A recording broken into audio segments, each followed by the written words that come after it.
Thank you so very much for hanging out with us yet again. This is 2017 Taking Back Your Life Business Takeover. My name is Clark Garrison. You guys know me from Survival Radio Network. We started this platform 1 year ago in an effort to bring people together in the sense of starting all over. You know, now more than ever, more people are joining or starting their journeys into entrepreneurship and small business development.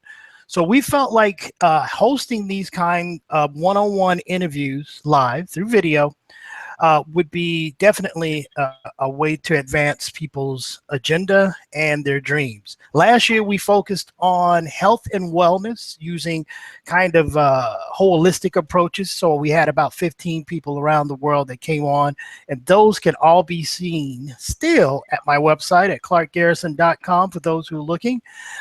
This just so happens to be all about business. So guests that we've had on have been dynamic, and this unfortunately all good things must come to an end. This is our final simulcast that we'll be doing, and today we have to send us off with a bang.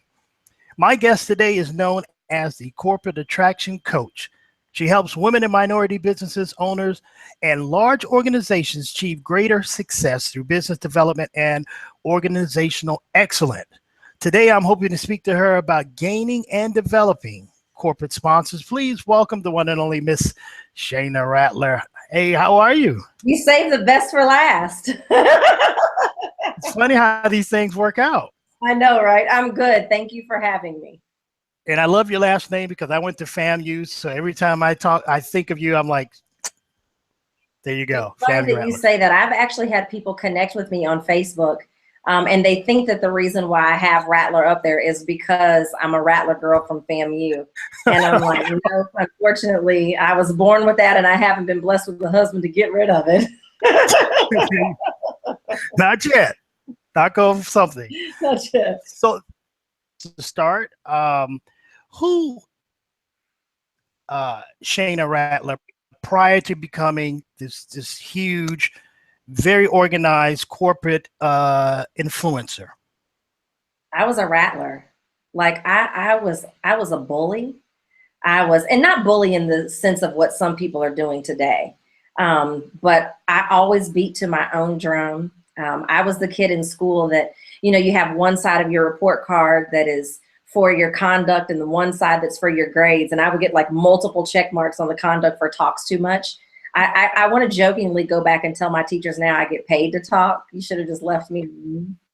I was always the kid that just kind of did what I wanted to do. I probably still do. I'm just a little bit more refined.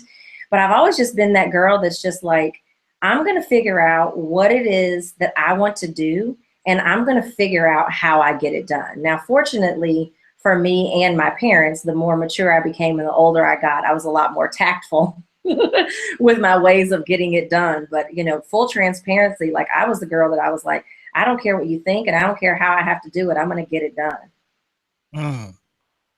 Well, it's a perfect place that you find yourself in right now. You deal with large and small corporations, and oftentimes they tend to be bullies on the block. So they got the right person, right? Right. I can go toe to toe. There you go. Let's start there. Working with big corporations, I guess being a small business owner, my first question is, what are the benefits for the larger corporations? So everyone wants to know what the obvious benefits are for smaller, but what are the benefits that you found for the large corporations to be working with smaller ones? Right. That's a perfect question, because when we're talking about corporate sponsorship, everybody wants to know, why would a Coca-Cola sponsor me? Like, it's just me. I have a VA and this, that, and the other thing, but it's just me. But, you know, traditional advertising and marketing is just not as effective for corporations as it used to be. You know, unless it's the Super Bowl, most of us DVR our television shows because we want to fast forward through the commercials. So if you're a corporation and you're used to being able to get in front of your desired consumer base through traditional advertising and marketing, like commercials, you know, billboards. I live in Dallas, and Apple in downtown Dallas, they always have the dopest billboard that I can't help but to pay attention to. But it's the only billboard in the entire city that I actually read.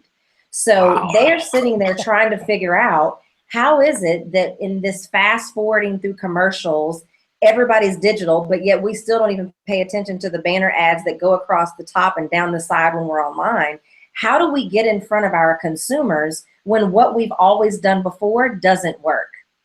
So when you look at a small business owner, those of us who serve particular target markets, that target market is already baked in. So all they have to do is, let's just say, Steve Harvey is one of my clients, but I also represent other coaches and things of that nature that are not on Steve Harvey's level. But they serve business owners, they serve millennials, they serve a particular target market. So if I'm a corporation and I know I want to reach more women business owners this year, and here's a coach or a consultant over here that they serve women business owners, why not just partner with what that coach is already doing throughout the year? And now I get access to my target market in unique and exciting ways that works. And what used to work just doesn't work anymore. Well, that definitely makes sense. Some of those things I never thought about, but they, again, like I said, they make sense because marketing is different than it was 10 years ago, certainly different than even 5 years ago. So that's ever changing. And I think it's to the benefit of small business owners and even entrepreneurs. And again, this may be an obvious question, but I want to make sure we have it all down. How can this large organization or corporation partnership for a small business owner? You talked about one way. We talked about how they need sometimes your audience, right? And it's a better, easier, more facilitated to get in front of them vis-a-vis you. Well, what are some other things that they are bringing to that small business? Checks. So I want to back up a little bit because, for a lot of us, it's obvious what corporate sponsorship is and what it's not. But think about the average small business owner, that we are either self-funding every single thing that we do in our business. So if we're doing podcasts or radio shows or programs or events, whether they're online or offline, we're either self-funding and underwriting all of that ourselves, or we don't even have those things that we would like to have in our business because we don't have enough money to do so. So that's why it's a perfect match, because there's things that we want to put in place to serve our target markets in powerful ways. And some of us have the money to pay for it ourselves, but we'd like to not have to, or we're avoiding those things because we don't have them. So the corporation is giving you access to a check to be able to fund your business and be able to have the business of your dreams in exchange for access and exposure to your target market that they can't figure out how to reach. So that's one of the things that they give you as a check. But the other thing that they give you is the ability for you to increase your impact and influence in the marketplace, because you're now able to leverage the fact that you have branded with them. So if your clients are trying to decide who they're going to work with, and they see that you've partnered with Coca-Cola, when they see you've partnered with FedEx and Best Buy, you now have a lot more impact and influence in the marketplace because you've been able to leverage with those bigger brands. And in many cases, that's bigger than the check, right? The immediate check. Right. Yeah. That's a check that will continue to feed you.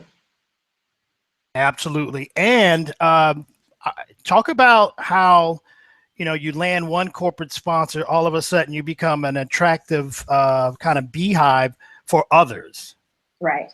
Well, money is energy, and money attracts more money. So once those checks start coming in, you're naturally going to attract more to you anyway. But once that first corporation has taken a chance on you, it now gives the other ones the opportunity to say, okay, well, that must have worked out okay. So maybe I should, try to play as well. And if you really do it well and you really do what I teach, you can set yourself up for multi-year deals, because there's certain target markets that corporations are always going to want to reach. They're always looking for minorities. They're always looking to reach women. They're always looking to reach millennials. So assuming that your target market doesn't plan on changing with the wind, you can say to Coca-Cola, why don't we create a 5-year deal where, where at the very least I give you first right of refusal for everything that I'm doing for the next 5 years. And I think that entrepreneurs, we need to get away from a transactional way of doing business. I hate the mantra, always be closing. Now, yes, you always need to be having prospects, but if you're always closing, then you don't have time to do shit else. You don't have time to bring new people in. You don't have time to serve the other ones well enough that they want to keep working with you. So if you can take a partnership approach instead of this transactional approach and bake in the lifetime need of a client and bake in the lifetime partner through your sponsorships, now you don't have to always be closing. Like, that's the biggest lie that was ever told.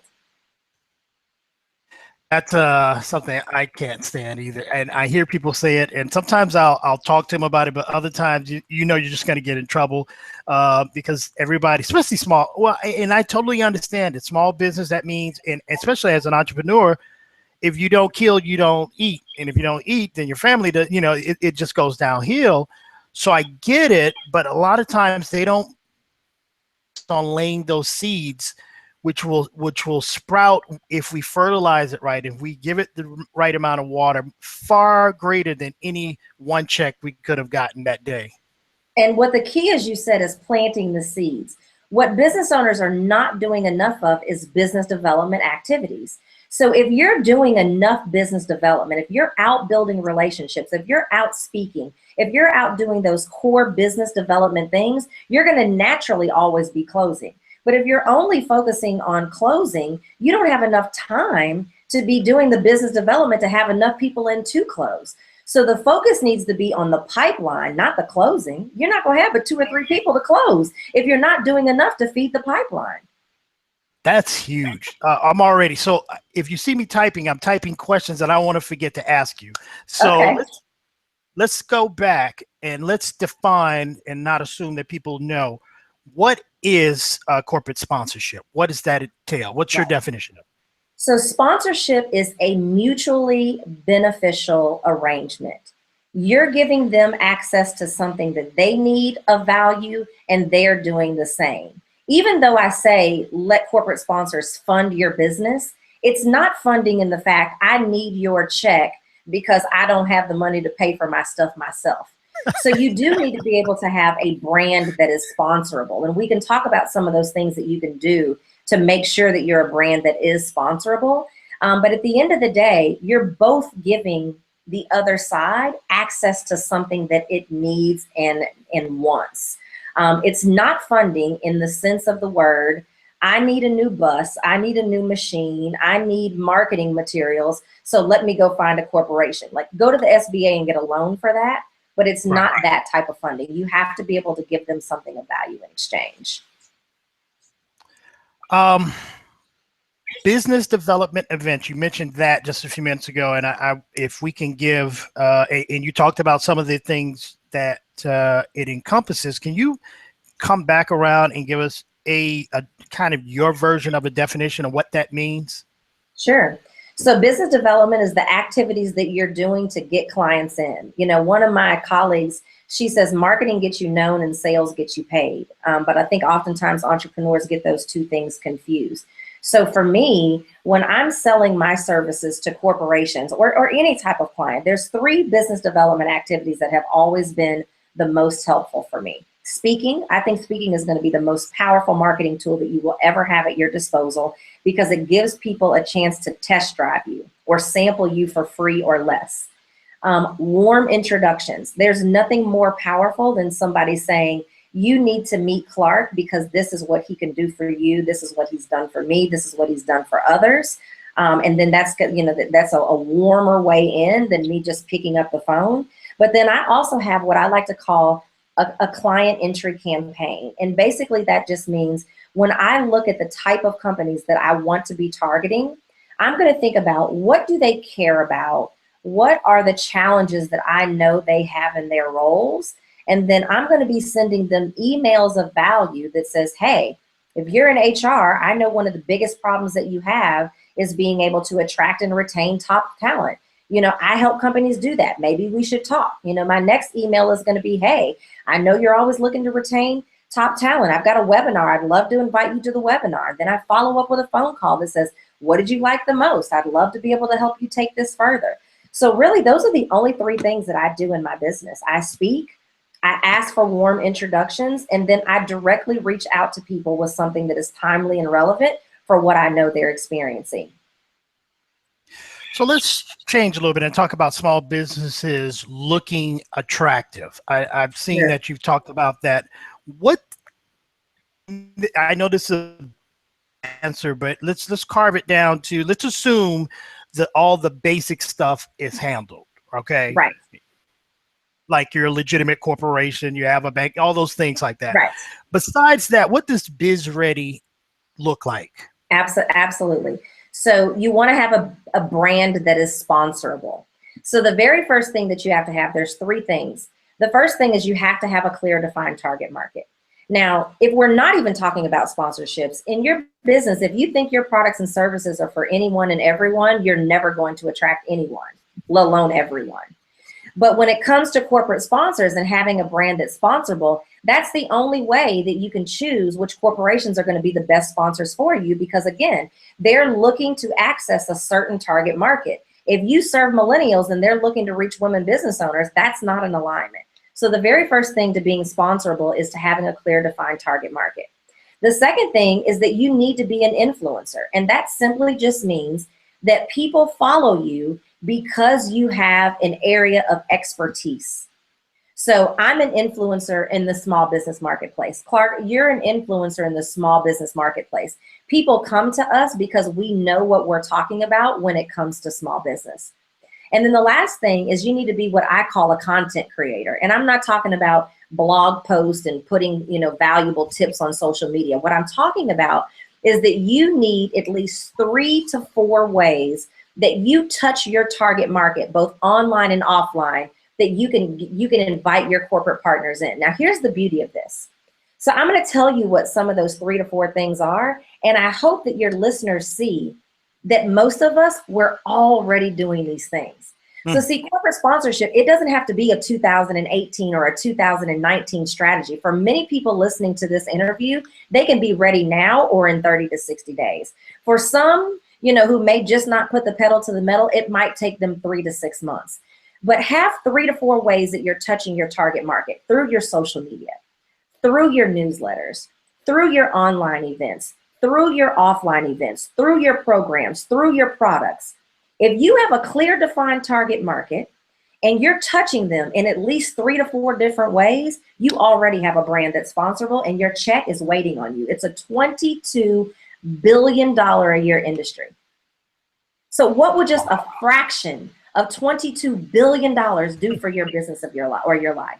What could you start saying yes to, and what could you stop saying no to if you had a fraction of $22 billion? So if you have a clear defined target market and you're touching them in 3 to 4 ways, you better get your tail off of this interview today and pick up the phone and start building relationships and asking for checks. Great segue into my next question, because it was going to be about relationships and social media. I was talking to someone before and they mentioned this, and I thought it was very intuitive for them to say this, is that it used to be a time when you can go to Publix and Walmart and these larger corporations and you just kind of said what your event was, and they asked, well, how many people are showing up? And if you had a good number and a track record for that, guaranteed check. What they explained to me now, and I would love for you to talk about this in detail, is that now they're looking for relationships. Yes. They want that relationship, and so they suggested that relationship should start media, connecting to them and showing them in a way that you are you can do what you just talked about, that you can connect with your following with a brand message consistently. Mm-hmm. And that becomes a relationship that will develop, maybe not with money at first, but certainly somewhere down the line, if you're consistent, they see you as a viable option. Is that the way you see things changing? Yes. So relationship currency is always going to be the most valuable currency that you have at your disposal, because there's a lot of things that money can't buy you, and money cannot buy you relationships. So, they always tell you people do business with people that they know, like, and trust. When I think about where am I going to find a client, especially a corporation, I want to think about, well, who do I already know that works inside of companies? Like, they don't necessarily have to have the authority to say yes to a sponsorship, but can they introduce me to the person who can? So it's not necessarily so cut and dry that you have to reach out to them on social media to build the relationship, and then they're going to kind of see what you're doing on social media. That's just one way to find people. But what they do want is they don't want transactional ways of doing business either. They're looking for partners. So that's why I teach that 360-degree activation of what are the ways that you can give them exposure beyond your event. And here's why event sponsorship in isolation is becoming obsolete. I mean, you're a marketer, Clark. You know that you have to be in front of somebody 5 to 7 times before they pay attention to you or take action. Corporations recognize that too. So even if you have the most world-class event that there is, and it's only 2 or 3 days, that's not enough time for the corporation to be in front of your target market for them to become their consumer. And that's the only reason that they're sponsoring your stuff to begin with. So if you can say to them, hey, Coca-Cola, yeah, I have an event, but so what? But I also am active in my social media consistently. I also am communicating with my database through a newsletter. I also have, telesummits and interviews that I do. So if I give you access and exposure through all of those different ways that I'm touching my target market, your return on investment is going to be a lot higher. And now you're not sitting there scratching your head trying to figure out what it is that you're going to do. We can continue to do this year after year if you love it. And boy, wouldn't that be nice? That makes life a lot easier as a small business owner, It to does. say the I least. have a colleague that she starts every year off in the profit zone because of the check that her corporate partners cut her at the end of the year. That means before she ever enrolls anyone into any program, before she ever puts a butt in a seat at a virtual event or a live event, she's already in the profit before she sells anything. Anything. She's a solopreneur. Staying real quick with social media, what should your social media look like? I would imagine if you're saying you're all of that in some chips, and you have 5 Instagram followers and 10 Facebook followers, it might not be as effective. I'm not saying you got to have 1 million, but what should it look like in general? Sure. So the very first thing is that if you're using your personal pages as your business pages, that's not an integrity because, again, let's just stick with me. I service business owners. I only have so many of my however many friends I have on my personal page that are business owners. So you need to make sure that you have dedicated groups and pages that is just for your business so that in good faith, you can say, if I'm giving you access to my social media, I know that however many the numbers are, that I tell you that it is the target market that you say you want access to. Now, in terms of the number, if you have at least 500 to 1,000 followers, that's good enough. But here's what the key is. Are they engaging with you? I don't care if you've got 10,000 followers, but if they don't ever comment, if they don't share, if they don't participate in your comments, if you say click here and they don't click here, you say buy this and they don't buy this, then as the corporation, I don't really care how many people you have, because remember, Right. The only reason that they're going to sponsor your stuff is because they want them to buy from them. They want them to click on their stuff, engage with them. So if you can't show that they're engaging with you, then I'm going to think, well, what's going to make me think that if I cut you a check, they're going to engage with me? So it's less about how many followers you have on social media and more about, are you tracking the engagement? Great answer, because I just read on a good friend of mine who I follow, Gary Vaynerchuk, and he emphasized that you can have 1 billion people, but how many of those people actually are you influencing? Are they listening and care about if you say, like you said, can I tell out of the 10,000 followers I have, will 1,000 of them click on the link? Exactly. And if they won't, then what's the point? Exactly. It's also a good looking forward, and even I have to be leery of this when we're getting people to come on and be our friends on any of these social media things. We really have to be careful that they're doing it because they want to, not that they're getting tricked to or conned out of it or doing us a favor. Sure. Because if they are doing one of those things, then they are very likely not to ever come back. They're just going to give us the number so we'll look good and you ask for it, but they're not really participating, right? Exactly. All right. So I got a couple places I want to go. We talked about that. We talked about owners. Okay, I don't think I asked this, and forgive me if I did, but yeah, how do you know who might be able to be a provider for you as a small business owner if you're not a traditional company? So obviously, if I make a widget, I can easily say, okay, this widget matches up with this company because they need my widget. But if you are a coach or entrepreneur that specializes in something that may not be as obvious, what are some of the ways that you can either think about or figure out who would be an ideal partner for you? Right. So I'm going to answer that in two different ways. It's not about the product or service you provide. It's about who you provide it to. You're giving a corporation access to your audience. You're not giving them access. They don't give a flip about what you're selling them. They don't care if you're selling them a pencil or if you're selling them how to speak from the stage. They care about who your audience is, because they have goals and objectives every single year of, do we want to reach more minorities? Do we want to reach more business owners? Do we want to reach more millennials? Do we want to reach more moms? So they're less concerned about the product and service that you provide. They're more concerned about the audience that you're providing it to. So that's what I want to make sure that everyone understands, is that it's more about the audience that you can give them access and exposure to. That's what makes for a great sponsorship. Thank you for clarifying that, because I was a little lost on that too. Let's talk about content marketing for just a little bit. And obviously we touch on all this a little bit through some of your answers, but specifically I went on your website and I know that's one of the things that you emphasize. Can you talk about that? What is it, and how is it beneficial?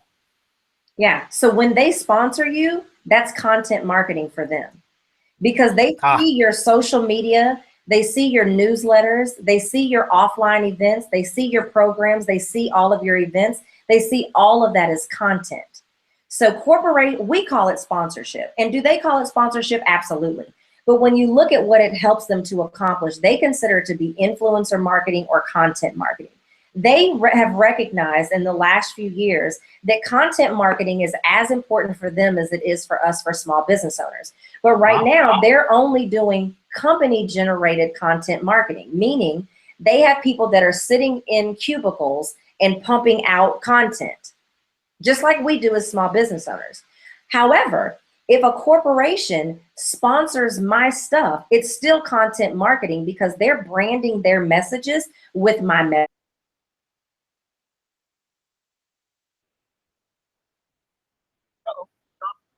Shayna, if you're still there, your video audio dropped out. There we go. We got you back. Okay. So let me give you an example. If you're a health and wellness coach and you have a slogan, get your body right. Now that's a little ratchet, but so am I. So if you're a health and wellness coach and you have a slogan, get your body right, and Coca-Cola, specifically the Diet Coke brand, is your sponsor. Well, now when you're doing your social media, and let's just say they have a slogan that's lose weight with Diet Coke. So now that you can co-brand those messages in your content that you're already delivering and say, get your body right and lose weight with Diet Coke. So that's why they see that as content marketing, because they're not just saying, I'm going to give you a check so you can stick my logo up. I'm saying, hey, you're an influencer and you're sending out content on social media to your people. We've got some messages that we want you to put in your content and send out to your people.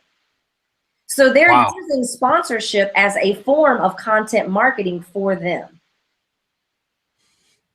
Interesting. Is there So what I hope people see is that this is not just go to them because we want to check. This is, they have a challenge that they're trying to solve because they have goals and objectives. We can help them reach their goals and objectives. They need to get their content out so people can buy their stuff. Well, why not put your content in my newsletters? Why not put your content in my social media? Now you got to pay me to do it. So, and I'm going to come back to that key question I know everybody wants to know, but is there a certain level you should start off trying to partner with? And because it can be intimidating. So is there no difference from, say, Coca-Cola and some mid-level company nobody heard of, but they're a pretty big company, but mid-level? And or should you bypass that mid-level and just say, you know what, let me just shoot for the top, or should you build your way up? I say that you should win on your level. And some of the most overlooked sponsors that are out there are those mid-sized companies that you drive past every day, the banks that you've been giving them your money for years, the insurance people that you've been giving your money for years. Those are some of the most overlooked sponsors. Now, here's why I say win on your level. If you're intimidated, which the reality is companies don't make decisions, people inside of companies make decisions. And people inside of companies talk to each other just like I'm talking to you. So if you're looking for some fancy jargon or some complicated script, I ain't got one for you. Right. Because it doesn't have to be that way. But when you think about those mid-sized companies and those companies that you're doing business with, I forgot to tell you I'm a little crazy. You know, those are easier companies to build relationships with. Companies that are in your backyard are easier to build companies with. Now, if you live in Atlanta, Georgia, Coca-Cola's in your backyard. So when you put on pants and you get out from behind your computer, and you're in the community, you're likely to meet people who work where? Inside of Coca-Cola. So I say win on your level, because if you're just getting started, if you're like, okay, Shana, you told me that I need to have a clear defined market. I've got that. But I've only been in business 6 months. So I only have about 5 clients and I only have 1,000 followers, but they do engage. Well, then maybe you should start with that mid-sized company or the Allstate or State Farm that you've been spending money with. But if you know you've been in business for a couple of years and you've got a steady stream of clients and people are paying attention when you go live and they're sharing your post and they're coming to your stuff and they're buying your stuff, I guarantee you that a Coca-Cola will pay attention to you. Now, I am going to ask you in a few minutes to talk about when you think events you host, like you're coming to Atlanta, what's the format and some of the key nuggets that you focus on that people should be there for. But I do want to ask you this, and you don't have to be specific, but just in general. You mentioned pricing, right? Obviously, we're talking about checks and receiving those. One of the biggest flaws that people have when they're just dealing with a person-to-person business, let alone biz-to-biz, is that they undervalue themselves and they price crazy, right? They barely make a profit because they're like, well, no one's going to buy it for $19.99, so I got to sell it for $9.99. That probably heightens itself when you're looking at, well, what in the world should I even offer, right? Because this is a scary moment. You offer too much and you get shot down. You offer too little and you look like you don't know what you're doing. Exactly. So pricing is a very difficult thing, to answer in a short period of time, because there's so many variables and there's so many different ways so many different things that you can offer. But I can tell you that if you're going after a big size company and you're asking them for less than $10,000, they're going to think that you don't know what you're doing, or they're going to think the quality of your audience isn't great, or you don't have enough people because you're asking them for so little. I had a conversation with a client of mine yesterday, and she was having trouble charging $3,500 for a lunch and learn. And I said, the reality is that $3,500 to the size company that you're talking about is $20 to us. So I live in a neighborhood where there's a lot of kids that are in grade school and middle school. When they ring my doorbell and ask me to buy wrapping paper and a lot of other things that I don't really care about, as long as it's less than $20, I don't really care, because what is it, baby? I don't know. How much is it? Is it less than $20? Okay, let mama go get her purse, and here's your $20. So if they were asking for, $1,000 for wrapping paper, I'm like, what kind of middle school do you go to, baby? So it's the reverse of that for a corporation. If you come to them and you say, Coca-Cola, will you give me $20? They're going to be like, who do you think we are? The people that you rang at the doorbell? So if you go to them for less than $10,000, they're going to assume that you don't know what you're doing, or the quality of what they're going to be getting for that price can't be much, because they see $10,000 like $20. So if you're asking them for $20, what am I really getting? And is that worth my time? Is it going to really help me meet my goals and objectives if I'm only going to spend $20 for it? Right. So if you're asking for less than $10,000, you'll get I always say, you want your foot in the door, not your toes smashed. You know, you got great sayings. I love it. That's the big mama in me. I was raised by Big Mama for part of my life, so that's those Mississippi slang that I just won't get rid of. There you go. There you go. Got to bring it with you. Um, so let's now dive into, and we're gonna. I'd love for you to talk about your any upcoming events in a minute, but let's talk about if a person is looking to invest in one of your programs or come out to hear you speak, or a combination of the two. What are they going to get? So you are going to learn how to. Here's the problem. I'm not the only person that teaches sponsorships, but I can tell you that most everybody that's out there, they're focusing on creating the proposal and calling on sponsors. And while that's part of it, that's not the totality of it. My teaching, I'm the only person in the marketplace that teaches you how do you make sure that your brand even screams sponsorship worthy? How do you make sure that you can even get their attention to start with? Who cares if you can put together a proposal and you know how to pick up a phone? If what's in that proposal is not sponsorship worthy, you're still going to get your toes smashed, and you're still going to be in the 95% that are going after sponsorship dollars that are getting a no. So I can teach you how to get a yes from a corporate sponsor when everyone else is getting a no, because I'm going to teach you three things. I'm going to teach you how to position yourself. I'm going to teach you how to package yourself, and I'm going to teach you how to pitch yourself. And that's the total package to really being able to stand out from the competition and being able to get that yes. Huge. There you go. With that being said, what events do you have coming up and where can people find you? Awesome. So two different things. So I'm in the middle of a 4-city tour right now, and there's 2 cities that are left.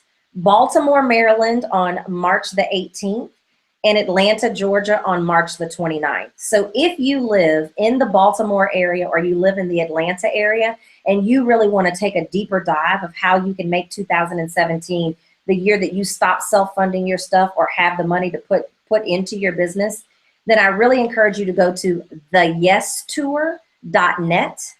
That's theyestour.net, and it's $47 to come out and learn this stuff at the tour if you're in Baltimore, Atlanta. If you don't live in those areas, then I'm going to give you guys a URL. I've written a free ebook that has the top 50 insider secrets for landing corporate sponsors. It's my best stuff. You can get that at corporateattraction.com/secrets. That's corporateattraction.com/secrets. You know what? I feel like we've already learned so much, and your wealth of knowledge. And I just got to thank you so much for taking the time out to share some nuggets with our listeners, our viewers. Huge props. I will definitely be in the house when you come to the ATL, and I appreciate you coming to Atlanta. A lot of people be skipping over Atlanta. What's going on? Yeah, I don't know why. Atlanta's a hot market. So Clark, you need, That's right. Other business owners that that live in Atlanta that need to be at the Yes Tour. I can get you some email stuff, some social media stuff, so you can spread the word to other. In Dallas, we say Dallasites. What is the term if you live in Atlanta? Atlantans. Atlantans, yes. Or if you're hip, AT-aliens. Yeah, AT-aliens. So if you know some AT-aliens that need to be in the house, I would appreciate that. Oh, done deal. If you would just email me or have your assistant email me any banners, flyers, we'll put them up on our website, and I will definitely pump it out on our radio station. We'll love it because I think people have to learn this, especially the target audience that you work with your women and minorities. We totally don't know anything. And as you say, we'll spend 10 years grinding it out, sale by sale. And then our counterparts are sitting over there, like you said, profitable in January 1st for 2017. So we got to fight. We got to learn how to fight. What I really hope that people saw, because oftentimes when we're entrepreneurs and we hear the word corporate, like we freeze up, we get intimidated, like you want me to talk to a who. So I hope what we have uncovered during our conversation is that for most people that come to me, they're just a 5 to 15 degree shift away from being ready. So when you think about having a clear defined target market and having 3 to 4 ways that you touch them online and offline, I bet you 90% of your listeners are already sponsorable. So shame on you if you let 2017 go by and you don't get your piece of that $22 billion, because there's part of that that's left over every single year because we're too scared to go after it, or we think we're not ready for it. So that's what I really wanted to make sure that we convey today, that most of you are already ready. So, you know, stay in my camp, get yourself ready and go get your money. Like it's time out for, you know, everybody, you know, the hustle is real. No, the hustle is not, doesn't have to be real. When there's $22 billion out there that you can go get a piece of, the hustle don't have to be real. How about you get in flow? You know, I'm glad you said that. Two things that stick out to me right away is that one, you just said there's an initiative that they're looking to partner up with you. They have the money, sit away in a coffer. It's not like they got to reinvent it. And two, which is something I never thought about. It's obvious, but when you think of doing anything with a corporate sponsorship, you always think about the corporation, right? Like you actually are talking to the IBM logo. Yeah. But ideally, you're talking to a human being just like you, who's going to sit down and have a conversation. They're either going to like you or not like you and laugh at your jokes or not laugh at another person. And that really dumbs that down for me. So thank you so much for saying both of those things. And when I teach you how to pitch, I teach you how to have a conversation. I don't teach you how to sell. I teach you words that are, I just wrote a new book and I talk about this and I love that we're on video. When you're talking to your potential clients, you want to talk to them in a way that gives them the chance to sit back. You don't want to talk to them in a way that makes them sit up. So if you're sending emails and you're leaving voicemails of, hi, my name is Shana Rattler and I'm the CEO and founder of this, and I'm a woman-owned enterprise and I've got fashion machines and I can get it to you tomorrow and I can get an X, you know, like, uh-oh, Houston, we have a problem we're being sold to. So now your prospect on the other end has to sit up.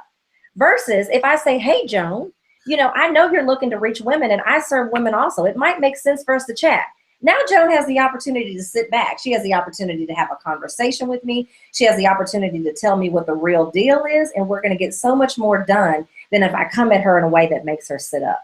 So when I teach you how to pitch, I teach you how to have a conversation. Now, are there certain things that you need to say and ways that you need to say them? Absolutely. But it's not this convoluted script of, and do you have 5 minutes? And did I catch you at a good time? Whoops, sit up. No, let your folks sit back. I love that. Did I catch you at a good time? Like that, stop it. What everyone says. Yes, if you're selling like that, slap yourself on the hand and stop it. Stop doing dumb stuff. So you mentioned it. Please let everybody know where they can get your book. So you can get the book on the website. So if you go to corporateattraction, or you can go to Amazon, but if you go to corporateattraction.com, the book is on the website. And if you go to corporateattraction.com/secrets, you're going to get the free ebook and also be in my community to know, you know, what I've got coming up soon. Once again, Ms. Rattler, thank you so very much. It's huge. We appreciate you so much. You're welcome. Thank you for having me. I appreciate it. All right, guys, that wraps up another series of Taking Back Your Life 2017 Business Takeover. Again, you can catch not only Ms. Rattler, but you can catch all of our previous guests by going to my website at clarkgarrison.com, KLARQUE, Garrison with the G.com. You'll see everything on there. Thanks so very much. We hope you guys enjoy it.